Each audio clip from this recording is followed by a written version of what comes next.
सीधे आपको लिए चलते हैं सहरसा, जहां पर मुख्यमंत्री नीतीश कुमार अपनी समाधान यात्रा के दौरान जीविका दीदियों से संवाद करते हुए।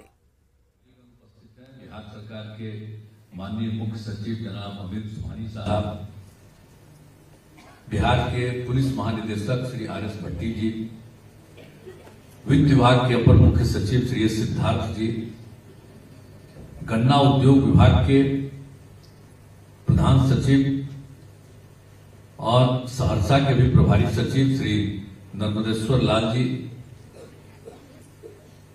मुख्यमंत्री के ओएसडी श्री गोपाल सिंह जी, कोसी प्रमंडल के आयुक्त श्री मनोज कुमार जी, कोसी क्षेत्र के पुलिस उप महानिरीक्षक श्री शिवदीप लांडे जी, मुख्य कार्यपालक पदाधिकारी जीविका श्री राहुल कुमार जी, सहरसा के जिला पदाधिकारी श्री आनंद शर्मा जी और सहरसा की पुलिस अधीक्षक श्रीमती लिपि सिंह जी, और आप लोगों में से भी अभी हम सुन रहे थे 6 दीदियों ने अपनी बात रखी है। श्रीमती मंजू देवी जी, श्रीमती संजू देवी जी, श्रीमती मिलन देवी जी, मोहतरमा जहरा खातून जी, श्रीमती अमिता सिंह जी, श्रीमती अमृता देवी जी, और आप लोगों की बात को सुन करके सारी बात को समझने का मौका मिल रहा था। आपने क्या किया और अभी क्या स्थिति है यह भी जानने का मौका मिला। तो आप लोगों को तो मालूम ही होगा कि हम लोगों ने जो कुछ भी ये काम प्रारंभ किया, जब मुझको काम करने का मौका यहां मिला 2005 24 नवंबर 2005, और उसके बाद जो हमने देखा कि हम लोगों के बिहार में स्वयं सहायता समूह की संख्या कम दिख रही है। वैसे स्वयं सहायता समूह पूरे देश में लागू, कई जगहों पर ज्यादा संख्या और बिहार में बहुत कम संख्या। अब उस सिलसिले में जो उस समय की स्वयं सहायता समूह कुछ जगह पर जाकर के उनसे भी हमने बातचीत करके हालचाल देखा, लगा कि इनके विकास की जरूरत है और बेहतर ढंग से काम कराने की जरूरत है। और उसी समय हमने इसके लिए कई विशेषज्ञों को बुलाया और बातचीत करके ये निर्णय लिया कि भाई हमको, मेरे मन में तो बात आ रही थी कि हमको तो जरूर स्वयं सहायता समूह को बढ़ाना चाहिए, इसमें जो गरीब परिवार की महिलाएं हैं उसकी संख्या बढ़ेगी। तो ये हम सोच ही रहे थे, और जब हमने सब लोगों को बुला करके एक्सपर्ट से भी बहुत बात की और सब कुछ बात करके कि इसका हम जरूर विस्तार करेंगे और सब तरह से कैसे और बेहतर ढंग से काम हो, कौन कौन उनको काम दिया जाए जिससे वो प्रभावित होंगी, आकर्षित होंगी। और उसके बाद हमने कहा कि भाई एक मेरे मन में इच्छा थी कि जो स्वयं सहायता समूह के दीदियां होंगी उसमें जो जुड़ेंगी उसका नामकरण हमने जीविका कर दिया। अब आप जीविका दीदियां कहलाते हैं ना, जीविका हमने उसी समय नामकरण, और जब ये काम करके हम लोगों ने विस्तार शुरू किया तो इसका असर पड़ा, और हमारे यहां कम था लेकिन बढ़ना शुरू हुआ, तो दूसरे राज्यों में भी असर लग रहा था कि भाई ऐसा काम कर रहा है। और उस समय की जो केंद्र सरकार, आज वाली केंद्र सरकार नहीं थी, उस समय की केंद्र सरकार, तो उन लोगों ने भी देखा, पता चला, तो उनके मंत्री आए और सब आए और फिर यहां लोगों से बातचीत की, और आप लोगों में से जो भी उस समय की थी कई जगहों पर, और उसके बाद हमने कहा कि भाई तो अच्छा काम आप लोग करवा रहे हैं, और नामकरण भी आपने जीविका कर दिया, ये तो बहुत अच्छा है। और उसके बाद उन्होंने देश भर के लिए, उस समय की केंद्र सरकार ने देश भर के लिए नाम कर दिया आजीविका। अब आप देखते हैं हर जगह आजीविका आजीविका, अभी वाली सरकार का योगदान नहीं है, ये उस समय का है, समझ गए ना। भूलिएगा मत कभी, नहीं तो आजकल मोबाइल ना चलते रहता है तो कह देगा कि यही वाला सरकारवा चला रहा है, अभी वाला, ऐसा कुछ नहीं है। ये उस समय की बात 2008-9 की बात है, और उसी समय आजीविका। और जब आजीविका हुआ तो क्यों हुआ? बिहार में जीविका और देश भर में आजीविका, मतलब बिहार की जीविका देश भर में आ जाए, इसलिए नामकरण हुआ है आज। तब भूलिएगा मत, ये हम लोगों का किया हुआ शुरू से काम। तो जब जीविका बनाया गया, संख्या किया गया, तो हमने क्या तय किया था कि स्वयं सहायता समूह में कम से कम हम 10 लाख की संख्या करेंगे। अब 10 लाख का भी हो गया, बढ़ गया है। और अब जो जीविका दीदियों की संख्या है, अब हो गई 1,30,00,000 से भी ज्यादा पूरे बिहार में जीविका दीदियों की संख्या। हम तो और जाने चाहते हैं, और इसीलिए हम जब निकलते हैं तब हम जीविका दीदियों से बात करते रहते हैं। और सारा तरह से ये तो महिलाओं के उत्थान के लिए जरूरी था। घर में खाली जो मर्द थोड़ा बहुत जो घर में जो भी था, गरीब था, जो भी था, कुछ काम करता था। अब महिलाओं को तो कोई काम नहीं था। अरे घर में खाना वाना जो भी करना है, जो भी करना है, ये सब करना। कोई खेत उत में भी जाकर के काम करती थी, लेकिन उसको कोई काम नहीं था। और उसी में जो लगा कि नहीं साहब, जब महिलाओं के लिए काम होगा और गरीब परिवार की महिलाएं इस तरह से आगे बढ़ेगी, तभी परिवार का विकास होगा, परिवार आगे बढ़ेगा। यही सोच करके अब आप देख रहे हैं। तो जब शुरू किए थे तो उस समय तो आप लोग कमे उम्र के रहे होंगे बहुत। तो उस समय जरा याद करिए, सब महिला का चेहरा कैसा दिखता था, कपड़ा लत्ता था। अब स्थिति बेहतर होने लगी तो आज कैसा लगने लगे। अब आप लोगों को देखते हमको कितना मन को संतोष होता है, इतना मुझको खुशी होती है कि बढ़ते जाएं और आगे बढ़ते जाएं। और इसी के लिए हम घूम रहे हैं। अब महिलाओं को उत्थान के लिए तो हम लोगों ने काम शुरू कर दिया जी, सब तरह का। जब 2006 में पंचायत का चुनाव था, पंचायती संस्थाओं का, तीनों का, और उसमें तो कानून बन गया। उसके पहले की सरकार ने किया था पिछड़ा अति पिछड़ा दोनों का, वो कोर्ट में कोई चला गया और उसी में रुक गया था। तो हम लोग आए, तो लोग ना अति पिछड़ा का कर देंगे, अनुसूचित जाति, अनुसूचित जनजाति, अति पिछड़ा, और वही हम लोगों ने कर दिया। और महिलाओं के लिए जो ये कानून देश भर का बना था, ये 93-94 की बात कर रहे हैं। उस समय हम लोकसभा के सदस्य थे। इसके जो कमेटी राष्ट्रीय स्तर पर बन रही थी, लोकसभा और राज्यसभा दोनों की ज्वाइंट कमेटी बनी थी, और उस कमेटी के हम भी सदस्य थे। तो उस समय जो पंचायत का के लिए जो होना है आगे, तो उसी में तय हुआ कि महिलाओं को कम से कम 1/3, कम से कम 1/3, नहीं कि 1/3, कम से कम ये था। और जब हम लोगों को यहाँ काम करने का मौका मिला, तो हमने कहा भाई कि हम लोग बिहार में महिलाओं के लिए आधा आधा कर देंगे, 50% का कर देंगे। अब पहला बार नहीं हुआ, देश में कहीं हुआ था, हम ही लोग किए यहाँ। अगला साल जो नगर निकाय का चुनाव हुआ, उसमें भी हमने महिलाओं के लिए 50% कर दिया। तो इस सब लोगों के लिए काम, अनुसूचित जाति, अनुसूचित जनजाति, अति पिछड़ा, महिला, सब के लिए जो हो गया, तो कितनी बड़ी संख्या में महिलाएं आने लगी। अब तो 4 बार पंचायत का चुनाव हो गया है, चौथा बार अभी हो गया, बीच में रुका हुआ था ना जी, तो वो सब हो गया। फिर अभी चुनाव, तो कितनी संख्या है महिलाओं। तो ये सब एक एक काम जो हम लोग करते थे, गरीबी के कारण लड़कियों को पढ़ा पाते थे। 5वां क्लास तक तो पढ़ा देते थे। अब 5वां के बाद आगे अपनी बेटियों को पढ़ाने में दिक्कत थी, उसके पास कोई पैसा नहीं था कि उसको फिर आप उसको कपड़ा उपड़ा देते आगे जाने के लिए। तो उसी से हम लोगों ने शुरू किया योजना बना करके, ताकि लड़कियां आगे बढ़े। और उसके बाद हमको लगा कि 8वें क्लास तक हम उसके लिए दे रहे हैं पोशाक योजना, लेकिन उसके अलावे और हम सोचे कि इसको और आगे बढ़ाना है, तो हमने 9वां क्लास से साइकिल योजना शुरू करा दी। अब लड़की कोई साइकिल नहीं चलाती थी, अब उसका साइकिल चलाने लगी तो कैसा माहौल आ गया। कुछ लोग तो ये आलोचना कर रहे थे कि लड़की कोई साइकिल चलवाएंगे तो लड़की को तंग करेगा। तो हमने हंसते हुए कहा था कि एक लड़की को कोई तंग नहीं करेगा, हर परिवार की लड़की को दे रहे हैं। और देखिए उसके बाद क्या हुआ, लड़की सब जब लगाने लगी साइकिल चला के, स्कूल तो जाने लगी, कितनी संख्या में पढ़ने लगी। 5वां के बाद भी सब पढ़ने लगी। पोशाक का हो गया, उसके आगे जब सब कुछ किया तो सब पढ़ने लगी लड़कियां। और उसके बाद आप बाद में तो लड़का भी डिमांड करने लगा 10-11 में, तो हम तो उनको भी दे दिए, वो गलत बात है। लेकिन देखिए, लड़कियां आती थी साइकिल से, अपने घर के माता पिता को भी साइकिल से जाकर शाम में बाजार ले जाते थे। क्या माहौल हुआ, कितना अच्छा वातावरण बना दिया।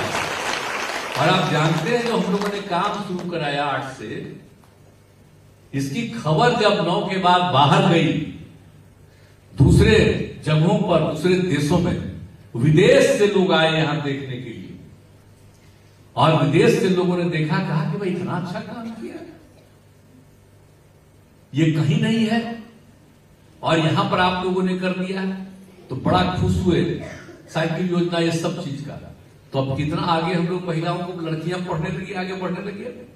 पहले पढ़ती ही नहीं थी, अब हमको लगने लगा कि भाई तो लड़कियां पढ़ेगी ना, जरूरी है ना लड़कियों का पढ़ना। तो ये सब काम किए। और उसके बाद आपको क्या पता चला, 13 में क्या कर दिया महिलाओं के लिए, पुलिस में महिलाओं के लिए हमने कर दिया 35% कम से कम। और अब आप जानते हैं, अब बढ़ते बढ़ते अब महिलाएं 29% तक पहुंच गई, अभी तो और आगे बढ़ेगी। और बिहार में जितना पुलिस में महिलाएं हैं, उतनी बड़ी संख्या देश के किसी भी बड़े बड़े राज्य में नहीं। हाँ, पुलिस की संख्या हमसे दोगुनी है कई राज्यों में, लेकिन महिला की संख्या नहीं उतनी है जितनी हम लोगों के यहाँ, करीब 28,000 से भी ऊपर पहुंचे। तो आप समझ लीजिए, अब महिलाओं का हो गया। उसके बाद बाकी, उसके बाद हम लोगों ने जो 6 में कर दिया, तो सॉरी 2016 में हम लोगों ने तय कर दिया, बाकी सब सेवाओं में महिलाओं के लिए 35% कर दिया कम से कम। और अब तो हम लोगों ने कह दिया कि पढ़ने में, इंजीनियरिंग, मेडिकल, सब में कम से कम 1/3 रहेगा। अरे हम तो इंजीनियरिंग पढ़े हुए, आज अब देश का 6 सबसे पुराना इंजीनियरिंग कॉलेज, जिसमें Bihar college of engineering Patna का था, वहीं पढ़ते थे। जब हम लोग पढ़ते थे, एक लड़की नहीं पढ़ती थी वहां, ठीक नहीं लगता था। अब आप सोचिए, अब कितनी लड़कियां पढ़ रही हैं इंजीनियरिंग में, मेडिकल कॉलेज में, सब जगह हम लड़कियां पढ़ रही हैं। तो हम लोगों ने तो बिहार में कर दिया कि भाई कम से कम 1/3 से भी ज्यादा पढ़ेगी, तब पढ़ने लगी है सब जगह। देखिए, तो हम लोगों ने महिलाओं के लिए सब काम किया है। और महिलाओं के लिए काम करना तो जरूरी न है भाई। और जब उसी के चलते ना आप इतनी संख्या हो गई, तब परिवार की स्थिति कुछ बेहतर होने लगी। और आप लोगों की बात हम सुन रहे थे। एक बात हम आपको आश्वस्त करते हैं कि मेरा काम है सब दिन घूमना, जहां से शुरू किए बराबर आपके लिए ज्यादा से ज्यादा काम बढ़वा रहे हैं, ताकि आपकी आमदनी और बढ़ती रहे। कभी चिंता मत करिएगा, हम इसी के लिए घूम रहे हैं कि इसके आगे और काम आपका बढ़वाएंगे ताकि आमदनी बढ़े। और बाकी जितना काम हम लोग कर रहे हैं पूरे राज्य में, अभी बोल रहे थे कि लड़का तक इसके लिए, तो आपको पता न है कि अभी हम लोगों ने क्या तय कर दिया कि राज्य सरकार 10 लाख लोगों को नौकरी देगी और 10 लाख लोगों को रोजगार पैदा करने के लिए अवसर बनाएगी। हम लोग इतना तेजी से कर रहे हैं, पिछले 4 महीना में हम लोग 48,000 लोगों को नौकरी दे दिए। अब बहुत तेजी से काम कर रहे हैं, सब चिंता मत करिएगा। बाल बच्चा को पढ़वाइए। और एक काम आपका देखना बहुत जरूरी है, स्कूल जो चल रहा है ठीक से चलाता है स्कूल की नहीं। अब पहले तो हम जीविका दीदियों को इन अधिकार दे दिए थे कि वही देखेगी कि पढ़ाते हैं कि नहीं पढ़ाते हैं मास्टर साहब, तो चला गया कोर्ट, तो कोर्ट से वो सब रुक गया। अभी हमने ये तय कर दिया है कि आप लोग अपने अपने इलाके में सब स्कूल को देखते रहिएगा कि वहां पर पढ़ा रहा है कि नहीं, स्कूल में पढ़ाई हो रही है। अगर आपको दिख जाए कि भाई ये तो गायब थे, टीचर नहीं है, अब पढ़ाई नहीं हो रही है, तो आप अपने मोबाइल से डीएम साहब को भेज दीजिए खबर। और हमने डीएम को कह दिया है, जैसे ही खबर आए तुरंत जाकर के वहां जांच करवाइए। और जो गायब रहता है उसके बाद उसको कहिए कि तुम काम करो, नहीं करोगे तो तुमको निकाल दिया जाए। ये सब बात है, ये सब में आप लोगों की बहुत बड़ी भूमिका है। आज चिंता मत करिए, एकदम हम लोग आपको आगे बढ़ाना चाहते हैं और लड़का लड़की सब आगे बढ़े, तो इस सब काम आप लोगों के हित में है। और जब जीविका दीदियों का और बाकी काम ही तो कर ही न रहे हम लोग, विकास के लिए सब चीज के लिए काम सब समाज के हर तबके के लिए कर रहे हैं। लेकिन आप लोगों का काम बढ़े, आप लोगों का परिवार खूब आगे बढ़े, ये मेरी इच्छा है।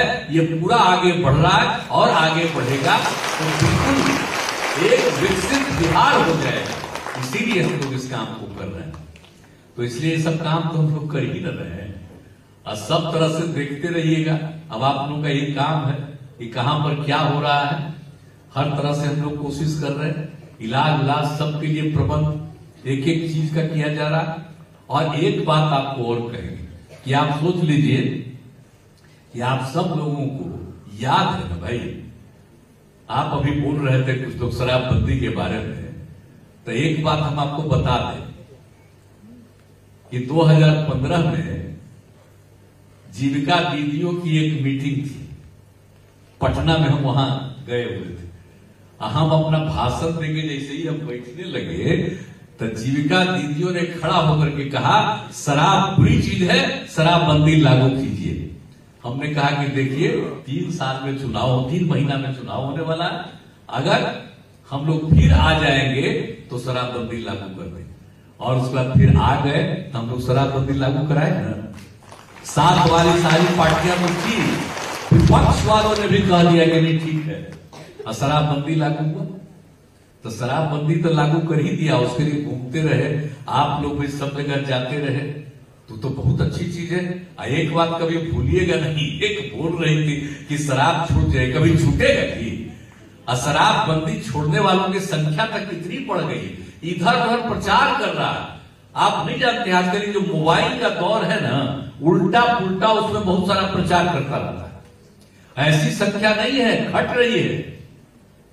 और जब शराबबंदी लागू करवाए तो 2018 में जांच करवाया कि कितने लोगों ने शराब पीना छोड़ दिया। 1 करोड़ 34 लाख लोगों ने 1 करोड़ 64 लाख लोगों ने शराब पीना छोड़ दिया। अभी हम फिर और जांच करवा रहे हैं कि और संख्या बढ़ेगी, घटने उठने वाली नहीं है। आप जानते हैं कुछ आदमी तो गड़बड़ होता ना है, कितनों बढ़िया काम करिएगा तो 90% को तो तुरंत ठीक किया जा सकता है, और 10% के लिए मेहनत करना पड़ता है। उसमें तो कुछ ठीक होगा और कुछ तो खचपच करते रहे, तो कुछ गड़बड़ करता रहता है, वही सब बोलता है।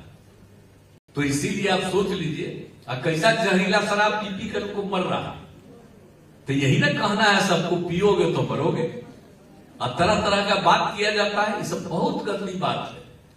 और कितने लोग छोड़ रहे हैं, गरीब गुरबा तबके के लोगों ने छोड़ा, और जब छोड़ा तो उससे उनके परिवार की, अभी आप ही लोग बता रहे हैं परिवार की स्थिति हुई। जब लागू किए थे तो 2016 में हम लोग घूम रहे थे, हर जगह महिलाओं से बात कर रहे थे, तो उसी में आप लोगों के बीच की महिलाओं ने हम लोगों को कहा साहब मेरे पति शराब पीते थे और नौकरी करते थे, शराब पीते थे, घर के लिए कुछ नहीं लाते थे, झगड़ा करते थे, बहुत दुखी रहते थे हम लोग। और जब शराबबंदी लागू हुआ तो उन्होंने शराब पीना छोड़ दिया। अब आते हैं, मुस्कुराते रहते हैं, सब्जी खरीद करके लाते हैं घर में। अब कितना अच्छा लग रहा बताइए। तो भाई कुछ तो गड़बड़ करने वाला है, तो चिंता मत करिए, कभी शराबबंदी अभी खत्म होने वाला है। हम लोग तो पूरे के पूरे एक एक चीज को बराबर देखते रहते हैं, पूरा प्रचार अभियान। आई पिछला बार जो हुआ था समाज सुधार अभियान, क्या क्या हुआ था, वो जहरीले शराब से लोग मर रहा था, तो हम लोगों ने चलाया। हम तो गए थे, आपको याद ही है, 12 जगह। तो हम लोग का बीच में फिर कोरोना आ गया था पिछले साल। तो हमने कहा था आप लोगों को कि समाज सुधार अभियान कभी बंद नहीं होगा, आपका काम है, इसको पूरा करते रहिएगा। और खाली एक चीज के लिए नहीं, शराबबंदी के लिए खाली नहीं, बाल विवाह और दहेज प्रथा के खिलाफ कानून है। लड़की की शादी में कम से कम उम्र 18 साल होना चाहिए और लड़के की शादी में कम से कम उम्र 21 साल होना चाहिए। लेकिन कुछ लोग इधर से उधर कर रहा है और कानून बना हुआ है। तो बाल विवाह नहीं होने देना है, समय पर शादी हो, और दहेज प्रथा बताइए कितना बुरा चीज है। कानून बना हुआ दहेज कितना बुरा चीज है। मैंने लड़की की शादी लड़का से होगी, उसके लिए दहेज मिलना चाहिए, ये कितना गंदी चीज है।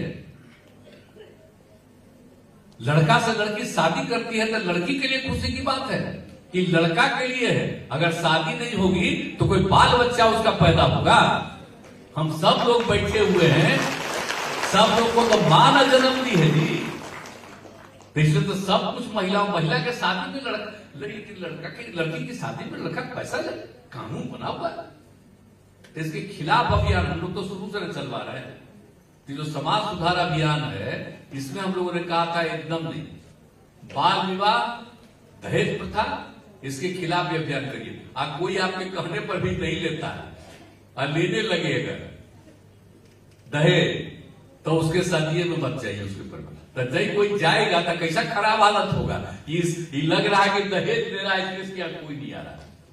तो दहेज प्रथा, बाल विवाह, इस सब के खिलाफ अभियान चलाना। शराबबंदी है जो पिछली बार आप लोगों के हाथ में मिला, देखिए समाज सुधार अभियान में क्या क्या चीज दिया है।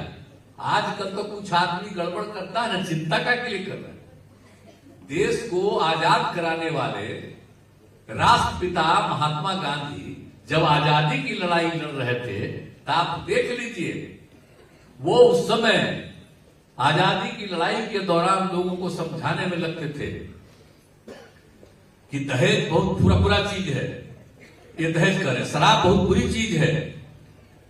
और वो लोगों को कहते थे शराब मत पियो। यानी शराब आदमियों से न सिर्फ उसका पैसा छीन लेती है बल्कि उसकी बुद्धि हर लेती है। आप सोच लीजिए, पैसा ही नहीं खत्म होता, बुद्धि भी बेकार हो जाता। राष्ट्रपिता बापू का कहा हुआ चीज है। तो जीविका दीदियों से संवाद करते हुए मुख्यमंत्री नीतीश कुमार, उन्होंने कहा कि जीविका की वजह से महिलाओं की स्थिति में, उनकी आर्थिक स्थिति से लेकर सामाजिक स्थिति में बड़ा बदलाव हुआ है। साथ ही साथ सिर्फ शराबबंदी नहीं बल्कि दहेज प्रथा को भी खत्म करना है। कानून बने हुए लेकिन लोगों के बीच जागरूकता की कमी है और इसके लिए हम सबको सहयोग करना होगा। खबरों का सिलसिला लगातार जारी, आप देखते रहिए न्यूज़ 18 बिहार झारखंड।